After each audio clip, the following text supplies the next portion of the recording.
ग्रामीण भागातील शालेय विद्यार्थ्यांमध्ये वैज्ञानिक जागृती निर्माण करण्याच्या उद्देशानं भारत सरकार पुरस्कृत रमण विज्ञान केंद्र नागपूर माध्यमिक शिक्षण विभाग जिल्हा परिषद वाशिम यांच्या सौजन्याने रमण वैज्ञानिक फिरते बसचा उपक्रम जिल्हा परिषद विद्यालय कामरगाव येथे आयोजित केला होता.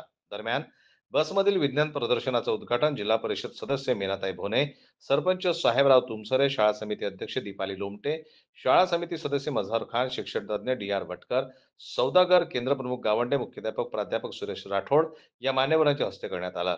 रमण फिरते विज्ञान प्रदर्शनाच्या वेळी रमण विज्ञान केंद्राचे टीम लीडर सायन्स कम्युनिकेटर गौरव अहेर, युनिट कंट्रोलर पवन डाकोळे, टेक्निशियन आनंदराज शर्मा यांनी फिरते विज्ञान प्रदर्शनाचं चांगलं नियोजन केलं व विद्यार्थ्यांना विज्ञानाविषयी वैज्ञानिक गोडी निर्माण व्हावी याविषयी सांगितलं.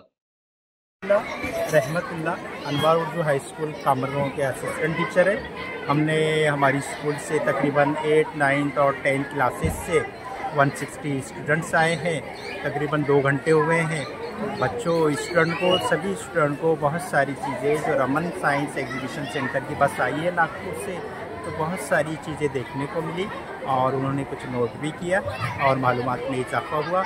हम रमन साइंस सेंटर एग्जीबिशन की बस और ये अरेंजमेंट जो किए हैं जिला परिषद मराठी स्कूल की, तो इनके तमाम प्रिंसिपल, टीचर्स, मैडम सभी का तहे दिल से शुक्रिया अदा करते हैं। फिरत्या विज्ञान प्रदर्शनीमध्ये कामरगाव परिसरातील एकूण 17 शाळांनी सहभाग घेतला. या शाळेच्या 2,760 विद्यार्थ्यांनी विज्ञान प्रदर्शनीला भेट दिली व विज्ञानावर आधारित प्रयोग व प्रात्यक्षिक समजून घेतलं. प्रदर्शनातील बसमध्ये 20 प्रयोग मांडण्यात आलेले होते. कार्यक्रमाच्या यशस्वीतेकरिता मुख्याध्यापक व शिक्षक तसेच शिक्षकेतर कर्मचारी यांनी अथक परिश्रम घेऊन कार्यक्रमाची सांगता केली. जन्मतला न्यूज करता वाशिम जिल्हा प्रतिनिधी ज्ञानेश्वर वरघट यांची रिपोर्ट.